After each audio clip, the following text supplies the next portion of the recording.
ಇವತ್ತು ನಾವು ಒಂದು ಟ್ರೈಜೆಮಿನಲ್ ನ್ಯೂರಾಲ್ಜಿಯಾ ಎಂಬ ಕಂಡೀಷನ್ ಬಗ್ಗೆ ನೋಡೋಣ. ಸೊ ಈ ಟ್ರೈಜೆಮಿನಲ್ ನ್ಯೂರಾಲ್ಜಿಯಾ ಅಂದರೆ ಏನು? ಇದು ಒಂದು ಮುಖದ ಭಾಗದಲ್ಲಿ ಕಾಣಿಸ್ಕೊಳ್ಳುವಂತಹ ದೀರ್ಘಕಾಲದ ನೋವಿನ ಪರಿಸ್ಥಿತಿ. ಸೊ ಇದನ್ನು suicidal disease R suicide disease ಅಂತ ಅನ್ನುತ್ತಾರೆ. ಸೊ ಇದರ ಅರ್ಥ ಏನಂದರೆ, ಈ ಮುಖಭಾಗದಲ್ಲಿ ಕರೆಂಟ್ ಶಾಕಿನ ನಂತರ ನೋವು ಕಾಣಿಸ್ಕೊಳ್ತಾ ಇರುತ್ತೆ. ಸೊ ಇಂಥ ಒಂದು ವಿಪರೀತ ನೋವಿನ ಪರಿಸ್ಥಿತಿಯನ್ನು ಹೇಗೆ ನಾವು ತಡೆಗಟ್ಟಬಹುದು, ಇದು ಯಾಕೆ ಇದ್ರಿಗೆ ಆಗ್ತಿರೋ ಕಾರಣವೇನು, ಯಾವ ರೀತಿ ಟ್ರೀಟ್ಮೆಂಟ್ಸ್ ಇವೆ, ಇದ್ರ ಬಗ್ಗೆ ಸ್ವಲ್ಪ ಮಾಹಿತಿಯನ್ನು ತಿಳಿಯೋಣ. ಸೊ ಮೊದಲನೇದಾಗಿ ಈ ಟ್ರೈಜೆಮಿನಲ್ ನ್ಯೂರಾಲ್ಜಿಯಾ ನೋವು ಕಾಣಿಸ್ಕೊಳ್ಳೋದು ಮುಖದ ಭಾಗದಲ್ಲಿ. ಸೊ ಈ ಮುಖದ ಅರ್ಧ ಭಾಗದಲ್ಲಿ, ಯಾವುದೇ ಅರ್ಧ ಭಾಗದಲ್ಲಿ ಕಾಣಿಸ್ಕೋಬೋದು. ಈ ಮುಖ ಭಾಗದಲ್ಲಿ ಕೂಡ ಕೆಲವೊಮ್ಮೆ ಈ ದವಡೆ ಹತ್ರ ಬರುತ್ತೆ, ಅಥವಾ ಮಧ್ಯಭಾಗದಲ್ಲಿ ಬರುತ್ತೆ, ಅಥವಾ ಕಣ್ಣಿನ ರೆಪ್ಪೆನ ಮೇಲೆ ಭಾಗದಿಂದ ಕೂಡ ಕಾಣಿಸ್ಕೋಬಹುದು. ಕಣ್ಣಿನ ಮೇಲೆ ರೆಪ್ಪೆಯಿಂದ ನಮ್ಮ ತಲೆಯಲ್ಲೂ ಕೂಡ ಈ ಭಾಗದಲ್ಲಿ ಕೂಡ ನೋವು ಕಾಣಿಸ್ಕೋಬೋದು. ಸೊ ಈ ನೋವು ಅಂದರೆ, ಈ ನೋವಿದೊಂದು ವಿಶೇಷತೆ ಅಂದರೆ, ಇದು ಒಂಥರ ಕರೆಂಟ್ ಶಾಕ್ ನಂತರ ಕಾಣಿಸ್ಕೊಳ್ಳುವ ನೋವು. ಸೊ ಪೇಷಂಟ್ ಹತ್ರ ಕೇಳಿದ್ರೆ ಅವರು, ನಾವು ಯಾವುದೇ ಮುಖದ ಯಾವುದೇ ಮೂಮೆಂಟ್ಸ್ ಮಾಡಿದ್ರೂ ನಮಗೆ ನೋವು ಕಾಣಿಸ್ಕೋತಾ ಇದೆ, ಅಥವಾ ನಾವು ಸುಮ್ಮನೆ ಇದ್ರೂ, ಏನು ಮಾಡೋದಿದ್ರೂ, ಬರೀ ಒಂಥರ ಗಾಳಿ ಮುಖದ ಮೇಲೆ ಬೀಸಿದಾಗಲೂ ಕೂಡ ನೋವು ಕಾಣಿಸ್ಕೋತಾ ಇದೆ. ನಾವು ಬ್ರಷ್ ಮಾಡಬೇಕಾದ್ರೆ ಬ್ರಷ್ ಏನಾದರೂ ಒಳಗಡೆ ಟಚ್ ಆದರೆ ಆ ಟೈಮಲ್ಲೂ ಕೂಡ ನೋವು ಕಾಣಿಸ್ಕೋತಾ ಇದೆ. ಆ್ಯಂಡ್ ಮುಖ್ಯವಾಗಿ ಈ ನೋವು ಒಂದು ಸಾಮಾನ್ಯ ನೋವಲ್ಲ, ವಿಪರೀತವಾಗಿ ಒಂದು 1 or 2 ಸೆಕೆಂಡ್ಸ್ಗೆ ಶಾಕ್ ಥರ ಬರುವಂಥ ನೋವು. ಸೊ ನೀವೇ ಯೋಚನೆ ಮಾಡಿ, ನಾವು ನಮ್ಮ ದೈನಂದಿನ ಚಟುವಟಿಕೆ ಮಾಡಬೇಕಾದ್ರೆ, ಊಟ ಮಾಡಬೇಕಾದ್ರೆ, ಬ್ರಷ್ ಮಾಡಬೇಕಾದ್ರೆ, ಫೇಸ್ ವಾಶ್ ಮಾಡಬೇಕಾದ್ರೆ, ಪ್ರತಿ ಒಂದು ಕ್ಷಣದಲ್ಲೂ ಪೇಷಂಟಿಗೆ ನೋವು ಕಾಣಿಸ್ಕೋತಾ ಇರುತ್ತೆ. ಸೊ ತುಂಬ ತೊಂದರೆ ಆಗ್ತಾ ಇರುತ್ತೆ. ಸೊ ಇಂಥ ಪೇಷಂಟ್ಸ್ ಏನು ಮಾಡ್ತಾರೆ, ರೆಗ್ಯುಲರಾಗಿ ಡಾಕ್ಟರ್ಸ್ ಹತ್ರ ಹೋಗ್ತಾ ಇರ್ತಾರೆ. ಅದು ನ್ಯೂರೋ ಫಿಸಿಷಿಯನ್ಸ್ ಆಗಿರ್ಬೋದು, ನ್ಯೂರೋ ಸರ್ಜನ್ಸ್ ಆಗಿರ್ಬೋದು, ಜನರಲ್ ಫಿಸಿಷಿಯನ್ಸ್ ಆಗಿರ್ಬೋದು ಮೊದಲನೇದಾಗಿ.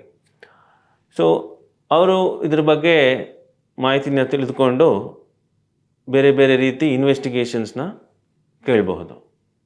ಅಂದರೆ MRI ಕೇಳ್ಬೋದು, CT ಸ್ಕ್ಯಾನ್ ಕೇಳ್ಬೋದು. ಯಾಕೆಂದರೆ ಇದು ನರದಿಂದ ಬರುವಂಥ ನೋವು. ಸೊ ಈ ಯಾವ ನರಗಳು, ಈ ಮುಖದ ಭಾಗದಲ್ಲಿ ನೋಡಿದ್ರೆ ಮೆದುಳಿನ ಒಳಭಾಗದಿಂದ ಬಂದು ಮುಖದ ಚರ್ಮಕ್ಕೆ ಬರುವಂಥ ನರಗಳು ಈ ಏರಿಯಾದಲ್ಲಿ ಇರುತ್ತದೆ. ಸೊ ಅದರಲ್ಲಿ 3 ಟೈಪ್ ನರ ಇರುತ್ತೆ. ಒಂದು ಈ ಕಡೆಯಿಂದ ಆಚೆ ಬಂದು ಕಣ್ಣಿನ ರೆಪ್ಪೆ ಹಾಗೂ ಈ ಪೋರ್ಷನ್ಗೆ ಇರುವಂಥ ನರ. ಇನ್ನೊಂದು ನರ ಈ ಮಧ್ಯಭಾಗ ಪೋರ್ಷನ್ದಲ್ಲಿರುವಂಥ ನರ, ಹಾಗೂ ಮೂರನೇದಾಗಿ ಈ ದವಡೆ ಹತ್ರ ಬರುವಂಥದ್ದು ನರ ಅಂದರೆ ಚರ್ಮದ ಮೇಲೆ ಇವೆಲ್ಲ. ಸೊ ಅದೇ ಪ್ರಕಾರ ನೋವು ಕಾಣಿಸ್ಕೋತಾ ಇರುತ್ತೆ. ಈ ದವಡೆ ಮೇಲೆ ಇರುವಂಥ ಚರ್ಮದ ಹತ್ರ, ಅಥವಾ ಈ ಮಧ್ಯ ಪೋರ್ಷನ್ ಕಣ್ಣಿನ ಕೆಳಗಡೆ ರೆಪ್ಪೆ ಹಾಗೂ ಈ ಇಲ್ಲಿದು ಪೋರ್ಷನ್ ಹತ್ರ ನೋವು ಕಾಣಿಸ್ಕೋಬೋದು. ಈ ತುಟಿಯ ಮೇಲ್ತುಟಿ ಮೇಲೆ ನೋವು ಕಾಣಿಸ್ಕೋಬೋದು. ಹಾಗೂ ಇನ್ನೊಂದು ಥರದ್ದು ಕಣ್ಣಿನ ಮೇಲೆ ರೆಪ್ಪೆ, ಮೇಲ್ಗಡೆ ರೆಪ್ಪೆ ಹಾಗೂ ಫೋರ್ ಹೆಡ್ ಅಂತ ಅಂತೀವಿ, ಆ ಜಾಗದಲ್ಲೂ ಕೂಡ ನೋವು ಕಾಣಿಸ್ಕೋಬೋದು. ಸೊ ಅದನ್ನು ನಾವು V1, V2, V3 ಅಂತ ಅಂತೀವಿ. ಸೊ V1 ಮೇಲ್ಗಡೆ, V2 ಮಧ್ಯಭಾಗ, V3 ಈ ದವಡೆ ಹತ್ರ ಬರೋ ನೋವು. ಸೊ ಈ ನೋವು ಸಾಮಾನ್ಯವಾಗಿ ಯಾವ ರೀತಿ ಬರುತ್ತದೆ ಅಂದರೆ, ಮೆದುಳಿನಿಂದ ಆಚೆ, ಎಲ್ಲಿ ನರ ಆಚೆ ಬರುತ್ತೆ ಮೆದುಳಿನಿಂದ, ಅಲ್ಲಿ ರಕ್ತನಾಳ ಜೊತೆ ಇರುತ್ತೆ. ಸೊ ಈ ರಕ್ತನಾಳ ಈ ನರದ ಮೇಲೆ ಕೂತಿದ್ದಾಗ ಅದರ ಪ್ರೆಷರಿಂದ ನೋವು ಬರ್ತಾ ಇರುತ್ತೆ. ಸೊ ಅದನ್ನು ನಾವು ಎಪಿಸೋಡಿಕ್ ಪೇಯ್ನ್ ಅಂತಂತೀವಿ. ಅಂದರೆ ಅದು ಪ್ರೆಸ್ ಆದಾಗ ಸಡನ್ನಾಗಿ ಕರೆಂಟ್ ಶಾಕ್ ಆದಾಗ. ಯಾಕೆಂದರೆ ನಮ್ಮ ದೇಹದಲ್ಲಿರುವ ಎಲ್ಲ ನರಗಳು ಒಂಥರ ವೈರ್ಗಳ ಥರನೇ. ಸೊ ಆ ವೈರ್ ಮೇಲೆ ಪ್ರೆಷರ್ ಬಿದ್ದಾಗ ಆ ಪ್ಲಾಸ್ಟಿಕ್ ಕವರಿಂಗ್ ವೈರ್ ಮೇಲೆ ಯಾವುದಿದೆಯೋ ಅದು ಸೌದೋದಾದಾಗ ಡೈರೆಕ್ಟ್ ನರದ ಮೇಲೆ ಪ್ರೆಷರ್ ಬಿದ್ದಾಗ ನಿಮಗೆ ಶಾರ್ಟ್ ಸರ್ಕ್ಯೂಟ್ ಯಾವುದು ನೀವು ಕೇಳಿರ್ತೀರೋ ಅದೇ ರೀತಿ ನಡೀತಾ ಇರುತ್ತೆ. ಸೊ ಅದಕ್ಕೆ ಅದು ಒಂದು ಸಡನ್ ಎಪಿಸೋಡಿಕ್ ಪೇಯ್ನ್ ಥರ ಕಾಣಿಸ್ಕೊಳ್ತಾ ಇರುತ್ತೆ. ಸೊ ಇದಕ್ಕೆ ಮೊದಲು ಹೇಳಿದಾಗೆ ಡಾಕ್ಟರ್ಸ್ ಹತ್ರ ಹೋಗ್ತಾರೆ, ಅವರು ಇನ್ವೆಸ್ಟಿಗೇಷನ್ಸ್ ಮಾಡಿಸ್ತಾರೆ. ಸೊ ಮತ್ತೆ ಇದಕ್ಕೆ ಸರ್ಜರಿ ಬೇಕಾಗತ್ತಾ ಇಲ್ವಾ ಅಂತ ಒಂದು ಪ್ರಶ್ನೆ. ಸೊ ಸಾಮಾನ್ಯವಾಗಿ ತುಂಬ ಕಡಿಮೆ ಏಜ್ ಇರೋದ್ರಲ್ಲಿ ಅಂದರೆ ಯಂಗ್ಸ್ಟರ್ಸಲ್ಲಿ ನೋಡಿದಾಗ ಇದಕ್ಕೆ ಸರ್ಜರಿನ ಆಪ್ಟ್ ಮಾಡ್ತಾರೆ. ಬಟ್ ಯೂಶ್ವಲಿ ಕಾಣಿಸ್ಕೊಳ್ಳೋ ಏಜ್ ಗ್ರೂಪ್ ನೋಡಿದ್ರೆ ತುಂಬ ವಯಸ್ಸಾದವರಲ್ಲಿ. ಸೊ ಅಂಥದ್ರಲ್ಲಿ surgery is not recommended. So ಬೇರೆ ಆಪ್ಷನ್ಸ್ ಏನಿದೆ?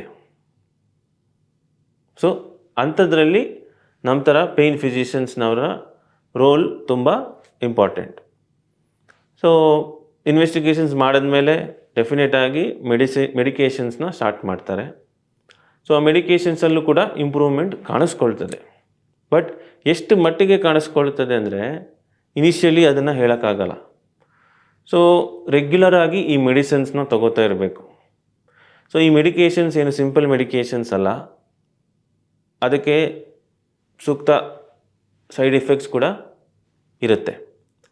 ಮೋಸ್ಟ್ ಕಾಮನ್ ಸೈಡ್ ಎಫೆಕ್ಟ್ ಅಂದರೆ ಒಂಥರ ಮಂಪ್ರ ಥರ ಇರೋದು, ಮತ್ತು ಬಾಡಿಯಲ್ಲಿ ಈ ಸೋಡಿಯಂ ಉಪ್ಪಿನಂಶ ಕಡಿಮೆ ಆಗೋದು, ಇವೆಲ್ಲ ಕಾಣಿಸ್ಕೊಳ್ತದೆ. ಸೊ ಅದಕ್ಕೆ ರೆಗ್ಯುಲರ್ ಫಾಲೋಅಪ್ ಮಾಡ್ತಾ ಇರಬೇಕು. ಒಂದು ಪರ್ಟಿಕ್ಯುಲರ್ ಡೋಸೇಜಲ್ಲಿ ಸ್ಟಾರ್ಟ್ ಮಾಡ್ತಾರೆ. ಮತ್ತು ನೋವು ಹೇಗಿದೆ, ಆ ಮೆಡಿಸಿನ್ ಪವರ್ಗೆ ನೋವು ಹೇಗೆ ವರ್ತಿಸ್ತಿದೆ ಅನ್ನೋದನ್ನ ನೋಡಿಕೊಂಡು ಡಿಸೈಡ್ ಮಾಡ್ತಾರೆ. ಅಂದರೆ ಅದನ್ನು ಜಾಸ್ತಿ ಮಾಡಬೇಕಾ ಅಥವಾ ಕಡಿಮೆ ಮಾಡಬೇಕಾ, ಅಥವಾ number of times in a day ತೊಗೊಳ್ಳೋ ಡೋಸ್ ಜಾಸ್ತಿ ಮಾಡಬೇಕಾ, ಅದೆಲ್ಲ ಡಿಸೈಡ್ ಮಾಡ್ತಾರೆ. ಸೊ ರೆಗ್ಯುಲರ್ ಫಾಲೋಅಪ್ ತುಂಬ ಇಂಪಾರ್ಟೆಂಟ್. ಸೊ ಮೆಡಿಕೇಷನ್ಸಲ್ಲೂ ಕೂಡ ಇದು ಕಂಟ್ರೋಲ್ ಬರಬಹುದು. ಬಟ್ ಒಂದು 80% ಪೇಷಂಟ್ಸಲ್ಲಿ ಇದು ಮೆಡಿಸಿನ್ಸ್ಗೆ ಕಂಟ್ರೋಲ್ ಬರೋದಿಲ್ಲ.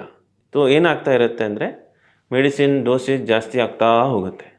ಸೊ ನಿಮಗೆ ತಿಳಿದಂತೆ ಡೋಸೇಜ್ ಜಾಸ್ತಿ ಆದಾಗ ಸೈಡ್ ಎಫೆಕ್ಟ್ಸ್ ಕೂಡ ಜಾಸ್ತಿ ಆಗ್ತಾ ಹೋಗುತ್ತೆ. ಒಂದು ಟೈಮಲ್ಲಿ ಒಂದು ಫೇಸಲ್ಲಿ ನೋಡಿದ್ರೆ ಪೇಷಂಟ್ಗೂ ಕೂಡ ಅಯ್ಯೋ ನನಗೆ